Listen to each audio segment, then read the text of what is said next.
kinontempt nyo Madam- na, dinetain nyo na yung tao for due process.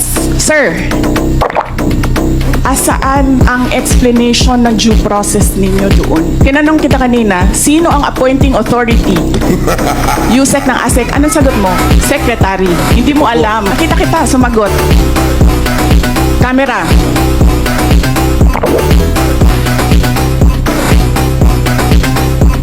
You need to reconsider that extension of your detention. It was illegal in the first place.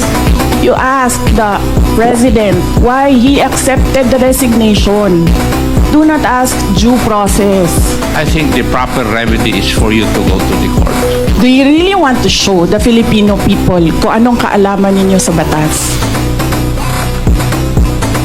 Ang sinasabi ko lang po ay sundin po natin yung batas. Kaya dito nga, sa sir, House. sundin natin yung Kasi batas. nandito po kayo dito sa bahay ng Kongreso. Yes, sir.